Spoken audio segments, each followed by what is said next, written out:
गौरव आदरणीय परमवीर चक्र योगेंद्र यादव जी आए और अपने विचारों से हम लोगों को आदेश देने की कृपा करें। जी, तमाम विधायकगण, समाज के वरिष्ठ जन, प्रबुद्ध जन, सम्मुख बैठे मेरे बहनें, युवा साथियों, हम सबके लिए बड़े गौरव की और गर्व की बात है कि रजांगला रज कलश यात्रा भारत के हर एक कोने के अंदर समाज को जागृत करना, समाज को इकट्ठा करना और इस राष्ट्र को मजबूत बनाना का एक मकसद भी है। इस यात्रा का मकसद इस राष्ट्र के अंदर उन युवाओं में वो शौर्य, वीरता, पराक्रम की उस ज्वाला को पुनः स्थापित करने का भी एक मकसद भी है। और मैं नमन करता हूं ऐसी वीर अहिरणियों को जिन्होंने अपनी कोख से ऐसे बेटों को पैदा किया, जिन्होंने अपने लहू की एक एक बूंद को इस राष्ट्र पर कुर्बान कर दिया। आज भारत की जीत का दूसरा नाम यादव है। आप किसी भी युद्ध का इतिहास उठा करके देख लीजिए, हर युद्ध के अंदर इन वीर अहीर यादवों ने भारत की जीत का स्वर्णिम अध्याय लिखा है। तो ऐसे उन सपूतों को, ऐसी उन माओं को, ऐसे उन पिताओं को, बहनों को, भाइयों को नमन करने का भी दिन है। और ये राष्ट्र की ताकत को बढ़ाने की यात्रा है, राष्ट्र समाज को ऊपर उठाने की ये यात्रा है। मुझे भी सौभाग्य मिला इस यात्रा का एक हिस्सा बनने का, इस भारत मां के रक्षा करने का हिस्सा मिला। ये देश के लोग पूछते हैं भारत को कैसे आप देखते हैं। मैं भारत को देखता हूं कि उस वीरांगना की जिसने अपनी पीठ पर अपने बच्चों को बांध करके अंग्रेजों के साथ युद्ध मैदान में उतर गई है। मैं भारत, ये भारत वो भारत है जो 24 साल का लड़का लड़ते लड़ते अंग्रेजों के साथ और लास्ट बुलेट को अपने कनपट्टी पे लग करके और भारत मां के चरणों में अपने आप को अर्पित कर देता है। ये वो भारत है जहां 18 साल और एक 23 साल के लड़के हंसते हंसते फांसी के फंदे पर झूल जाते हैं और झूलते हुए भी ये कहते हैं मेरा रंग दे बसंती चोला। तो ये वो भारत है और हम ही उस भारत की संतानें हैं। हम उन हिरणियों की संतानें हैं जिन्होंने न झुकना सीखा, न डरना सीखा, बल्कि सरहदों पर शीश कटाना सीखा है। हम उनके बच्चे हैं, हम उनकी संतानें हैं।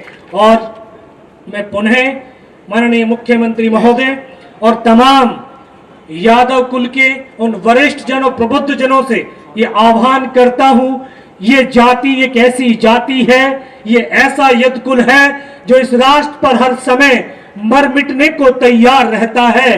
तो फिर हमारा अहीर रेजिमेंट क्यों नहीं बन पाता है? हमें अहीर रेजिमेंट की हम मांग करते हैं और हम मांग करते हैं सर कि एक फरहान अख्तर ने 120 बहादुर एक फिल्म का टाइटल दिया है, लेकिन वो 120 बहादुर कह करके इस देश को छोटा कर रहे हैं। 140 करोड़ इस देश में बहादुर हैं, वो तो बहादुर नहीं 120 अहीर थे। तो हमें उस फिल्म का टाइटल 120 अहीर चाहिए।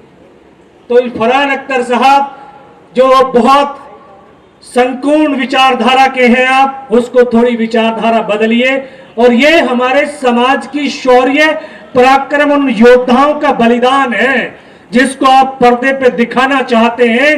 तो फिर 120 अहीर आप क्यों नहीं लिख पा रहे हैं?